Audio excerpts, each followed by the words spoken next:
This video is sponsored by ExpressVPN. Click the link below to start browsing a better, safer internet, or stick around to the end of the video to learn more. The PlayStation 2023 Showcase.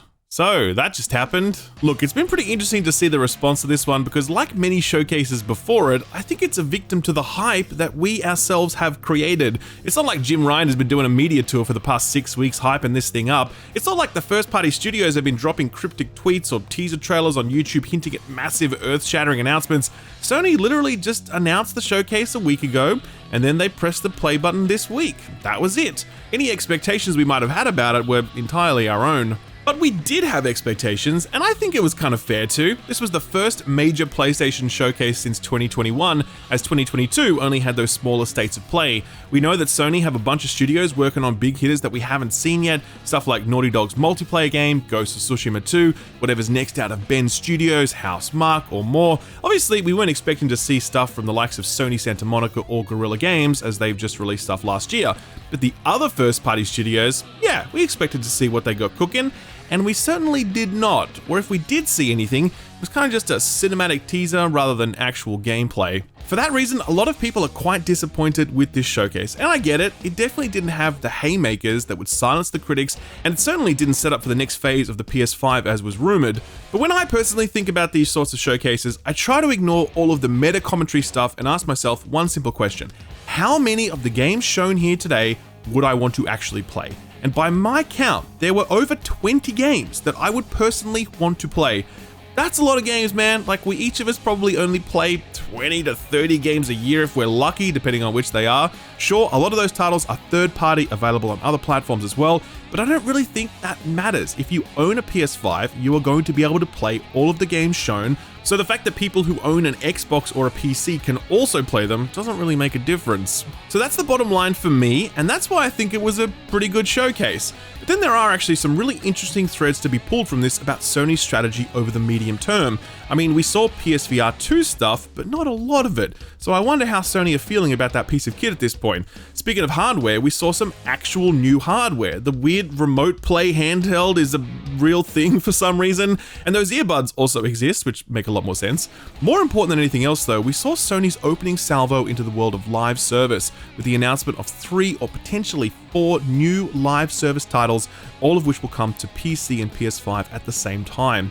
The live service push is a huge strategic shift for Sony, and a risky one, given how much success they've enjoyed on the back of these big cinematic single-player AAA games. Will that bet pay off, or will Sony end up belly flopping like pretty much every other publisher trying to shoulder barge their way into that lucrative live service market? I guess we will find out. So here's how I want to do this today. Rather than go blow by blow, chronological order, I want to group games under some headings that I think make sense and that I think are helpful when trying to understand how each title fits within Sony's overall portfolio. I've got a fair amount to say on a bunch of this stuff, so I guess let's just get to it.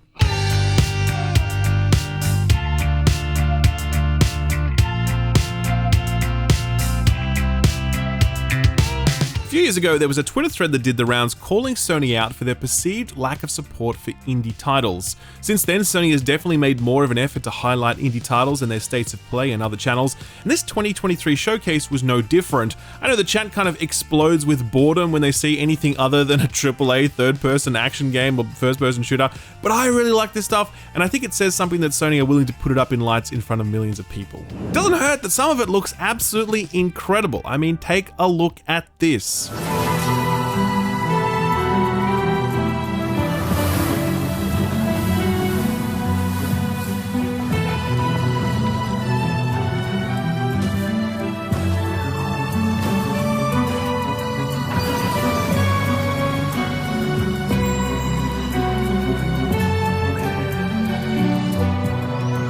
This is Sword of the Sea, and it's basically Journey on a skateboard, and the skateboard is a sword. I mean, sign me the fuck up. Journey remains one of my favorite games ever. Its OST, one of my most replayed albums of all time, and its iconic moments are seared into my memory. This is from the studio behind Abzu and The Pathless, both fantastic games, and that studio was formed by the artist behind Journey. They're getting back to familiar artistic territory here in a game that looks so tailor-made to my personal tastes that I half expect to see dedicated to shill up in the credits. There's no doubt on this one yet that it is a PS5 exclusive, at least as far as we know. Another game that will very likely be tailor-made to me is Neva, the next thing from the team who made Gris. We only saw a cinematic trailer for it, but given its art design and soundscape, it's very likely going to be ringing the same bells that Gris did, and I am down for that. Hey, one you should definitely have on your radar if you haven't seen it yet is this one. Check it out.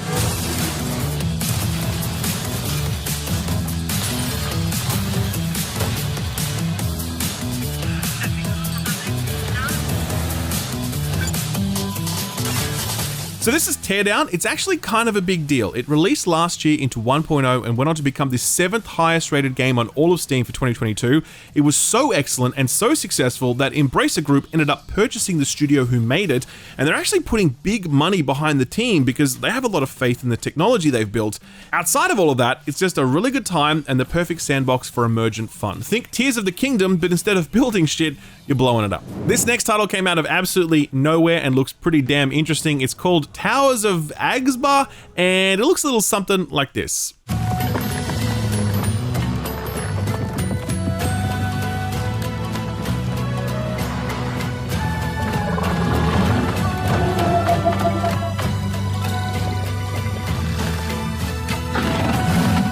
This is a self-published indie title, and damn if it doesn't look hella ambitious. It does appear to be a sort of Stardew Valley building and town management sim combined with a big open world adventure. That is a rare and bold project. Let's hope these developers can pull it off. There is no date for this one yet, but it's definitely headed to PS5 and PC. No word on Xbox yet. Cat Quest, Pirates of the PURRIBEAN, got a look in, not exactly my jam, but it's cute.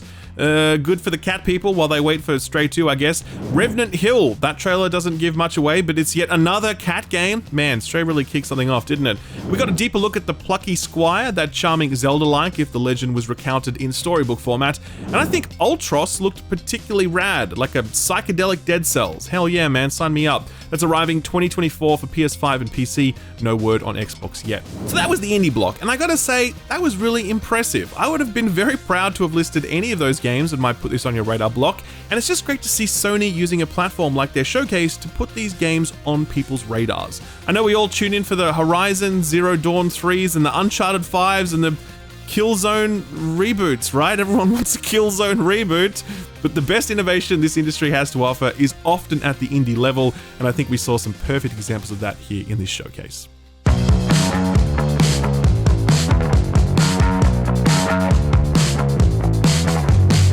You might not know it, but the subject of whether or not the PSVR 2 has been selling well has been a hotly contested topic. On one side of that equation is Bloomberg, who have issued multiple reports now about poor pre-sales, production estimate slashes, and poor sales during the launch window, with them going so far as to reference a report that said only 270,000 headsets had been sold, making the PSVR 2 launch roughly half as successful as that of the original PSVR all those years ago.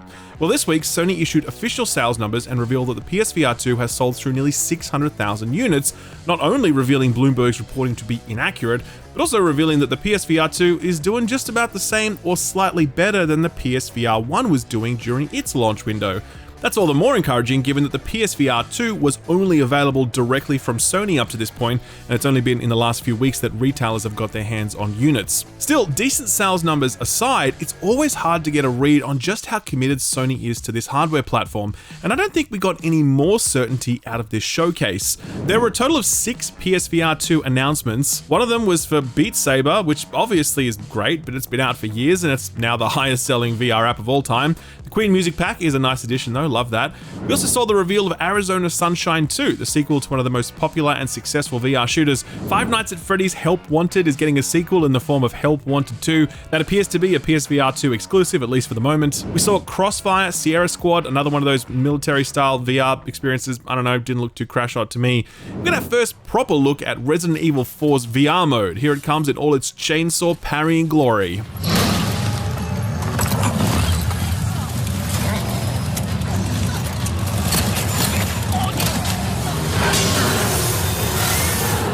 Pretty good, obviously, since all the previous Resident Evil VR ports have been top tier and there's no reason to expect this will be any different. The most interesting looking title though was this one, Synapse. By the way, see if you can guess the voice of the main character and the lady on the comms. Impressive. I'll admit, you made a good team on the battlefield. But don't forget, this is my mind, my war, my rules. I need you to focus. The clock is ticking. You have to adapt. Did you pick it? That's right, it's Solid Snake and Naomi Hunter reunited at last. You love to see it, or hear it. But Synapse just looks like a good, interesting VR romp, admittedly though, not likely to be one that is going to be a system seller. And that's the kicker, right? None of these make you want to go out and buy yourself a PSVR 2. The reality is, there were 0 first-party Sony titles revealed for PSVR 2 during the biggest showcase of the year for PlayStation. I think that says a lot more than what third-party games were shown. PSVR found success, but it was always at the periphery. It definitely never felt like a central part of PlayStation's strategy, and it certainly never got much support from their flagship first-party studios. It does seem as though the PSVR 2 strategy is unfolding in much the same way the PSVR 1 strategy did. It's a platform that exists for third-party offerings, but don't expect Sony to swing their weight behind it. Happy to be proven wrong on that, of course, but showcases like this one are the chance to prove skeptics wrong, and yeah, Sony definitely did not do that.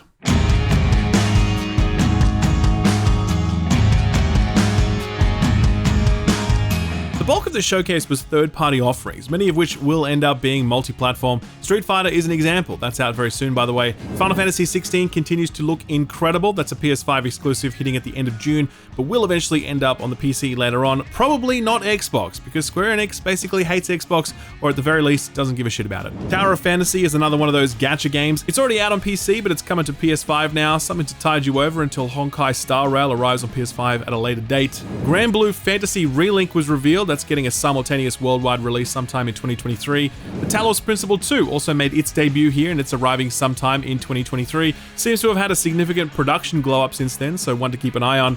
Hey, this one looks pretty rad. Roll it, Austin.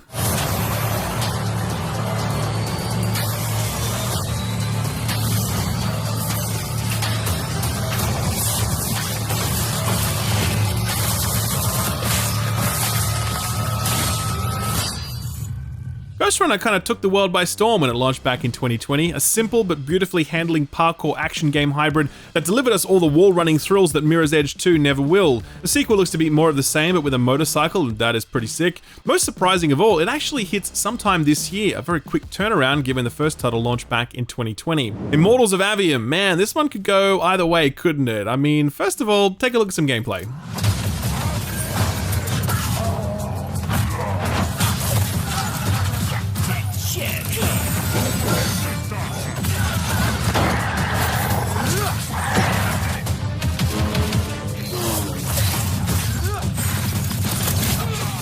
So this is a first-person shooter with magic and a hell of a lot of color and particle effects. I think it could be fun, but the story seems to be taking itself pretty seriously, and if the writing team can't stick the landing, then there's a risk it could stray into that perilous Forspoken territory. Still, I'm intrigued by this one and keen to check it out when it launches in July this year. This next one, I literally burst out laughing when the big moment hit. You'll know what I'm talking about. Show 'em, Austin.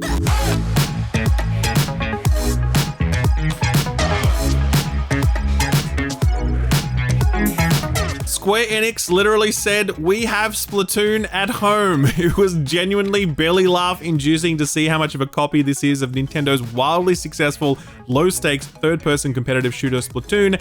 And like, this is just so Square Enix. They're so often late to the party chasing trends, whether it's ill-fated mobile battle royale games based on Final Fantasy, ill-fated live service boondoggles like Babylon's Fall, or absolutely doomed to die NFT projects like, I don't know, I can't even remember the name of them. Square Enix are very often just throwing stuff out to see what sticks. Will Foam Stars stick? I don't know, man, but I wouldn't bet big on it. One game that definitely garnered a lot of attention during the showcase was this one, Phantom Blade Zero. Here's how that one looks.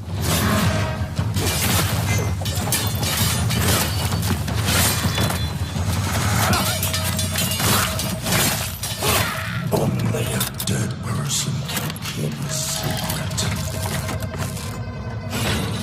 A lot of hype for this one, actually. A lot of people thought this looks pretty awesome, and I gotta say, I'm just not there. A lot of people thought this action looked great, but I thought it looked really canned. I don't have much faith that the final game will actually play like this. I also think the animations look kind of stilted and not really what you'd want for an action game like this. I don't know, maybe I'm being too harsh, but that's just where I'm at. This one's a PS5 exclusive, by the way, no date yet. We got our first proper look at Alan Wake 2, and it did not disappoint. Visually, the game is looking pretty special with a tremendous sense of style, place, and atmosphere. The trailer introduced a new playable protagonist who will be delivering a parallel perspective in an entirely different setting.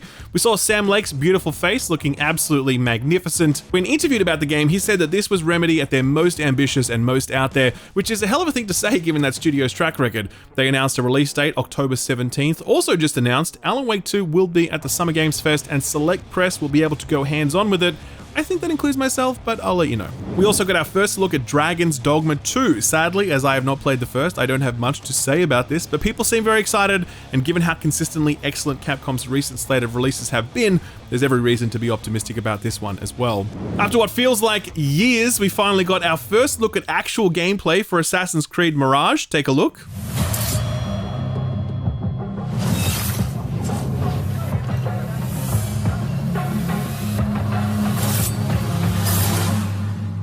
Welcome, Hidden One. So I'm not gonna lie, I am hella into this, man. I know there's millions of people who love the new Assassin's Creed games. They just fucking can't get enough of them. I cannot handle them. Particularly Valhalla, that broke me. A nice, tight, linear, authentic Assassin's Creed experience focused on stealth and parkour and assassinations. Hell yeah, Brotherhood. The voice of Shora Agdashlu is like this opiate pumped directly into my brain. It just makes me feel all warm and fuzzy. This is clearly one for the fans, and I hope Ubisoft still remember how to make this type of game. We'll find out when it launches October 12th for all platforms bar the Switch. Alright, that brings us to the big one. Austin, bang the drum.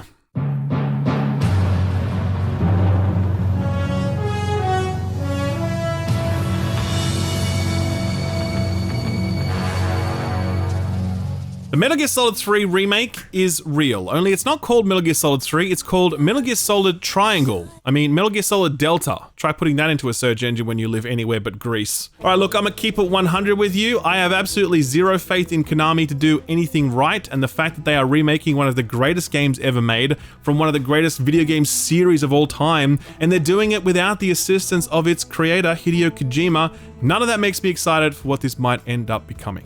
I mean, this trailer itself was like, I don't know, man, it was just some stuff, like, it didn't feel remotely Kojima-esque. Post this reveal, Konami have released official screenshots for the game, and they look fine, just fine. I know I'm being really cynical about this, but we don't even really know who's making this remake. Apparently it's Konami's internal team, supported by Virtuous, who are a studio that specialize in ports. We don't know anything more than that, and I'll remind you, the last thing to come out of Konami's internal teams was eFootball, a game that went on to become the lowest rated game on all of Steam. So yeah, man, happy to be proven wrong. Hopefully this rocks, but I just can't see these guys coming anywhere close to what Kojima and his team did all those years ago. By the way, we actually interviewed Jeff Keighley on the FPS podcast yesterday, and as a Kojima stan, he certainly had some thoughts about this remake. Let's just say that he was not blown away by what he saw. If you want to see the full interview, that'll be up on the channel on Saturday night, Sydney time. If you don't want to miss it, then just be sure to subscribe and ding the notification bell. All right, enough self-promotion, on with the showcase.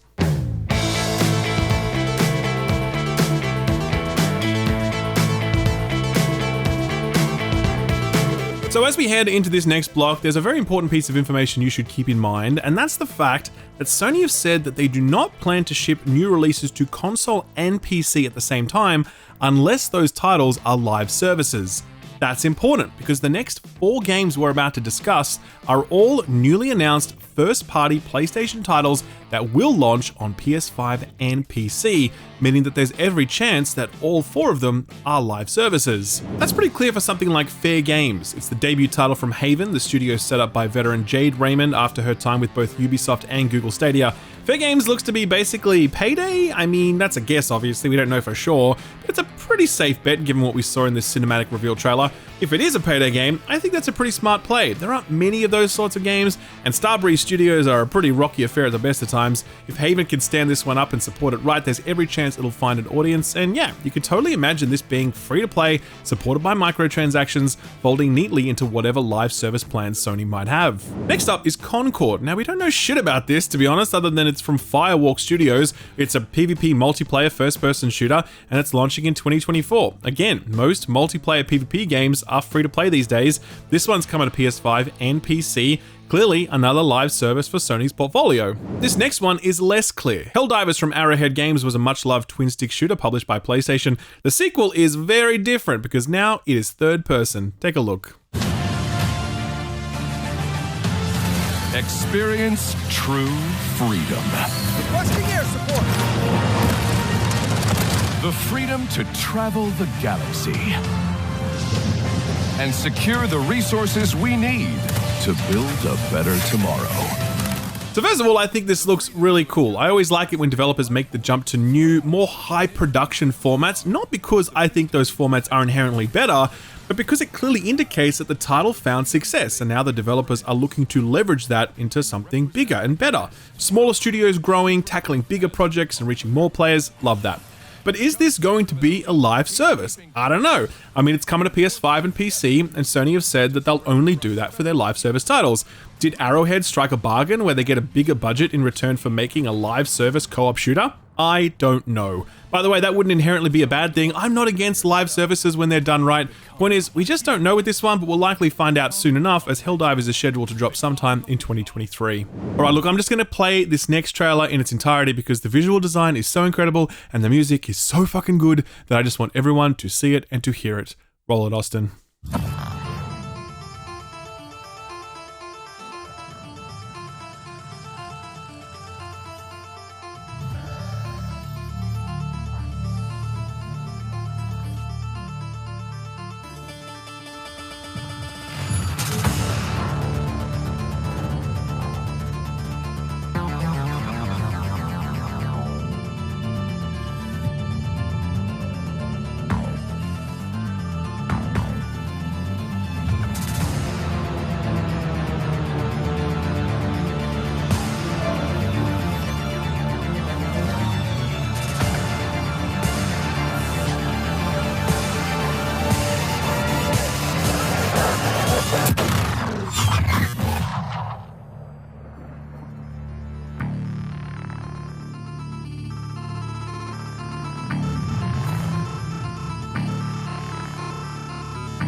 So did you have on your showcase bingo card the reveal of Bungie's next IP? I certainly didn't. I mean, we all knew it was coming at some point, but we just kind of put it out of our minds, right? So this is Bungie's first new IP since Destiny nearly 10 years ago, but technically speaking, it's not a new IP since it's called Marathon. And Marathon was a series of games Bungie put out in the 90s, games which absolutely serve as a precursor to the Halo series, since Halo would go on to inherit a lot of their DNA. Now, I don't want to rock your world too much, but the Marathon we see here in 2023 looks a little different to the Marathon of the 90s, and the differences aren't just visual. Marathon was a single-player linear shooter, not unlike classic Doom. The new Marathon is a PvP extraction shooter. Think Escape from Tarkov or Hunt Showdown, that sort of thing. So yeah, a lot of people aren't thrilled to see the Marathon label being slapped on this one, and a lot of people just aren't thrilled in general. Bungie make extraordinarily good shooters that have historically had both a PvE and PvP component, allowing anyone to enjoy them. The PvP-only extraction game mode type immediately makes this a far more niche proposition. For what it's worth, Bungie are promising a very fresh take on the genre.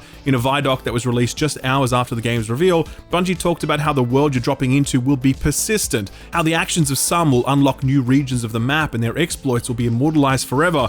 Bungie know their target audience, and much like Blizzard, they're very good at taking mechanics and ideas and making them work for a broader audience. I don't expect this to be Tarkov with robots. I'm expecting a lot more than that, but it will be quite some time before we find out more, as Bungie have said that they plan to go dark for a while now, surfacing only when they're much closer to launch. At the moment though, we do know it's a multi-platform game coming to PS5, PC, and Xbox Series consoles, and that it will support cross-play and cross-progression, and yeah, it's absolutely another live service arrow in Sony's ever-expanding live service quiver. There was one other live service announcement during this showcase, and I'm not gonna lie, I got a little emotional. We've slain gods, vanquished nightmares, fought alongside those who we once fought against. I wish you could have been there.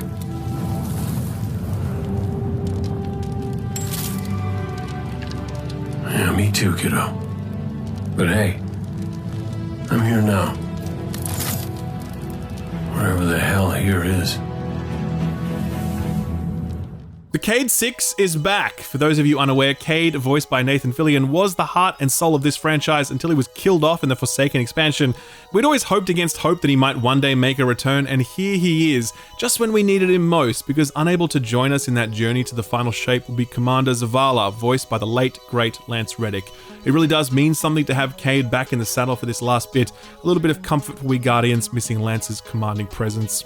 Anyway, that was the live service block, and I really think that these were the most important titles that Sony showcased, not necessarily because they were the best or anything, but because they speak to Sony's strategy. Sony unveiled or provided an update on a total of 6 first-party games during the showcase, and at least 4 of them were live service titles, potentially 5 if Helldivers 2 is live service as well. Hard to make it any clearer where Sony's priorities lie for the medium term, right? It's risky because this is all new territory for Sony, a company that has emerged victorious from the last 1.5 console generations on the back of its single-player cinematic action games. Games like Spider-Man. Leave Connors alone!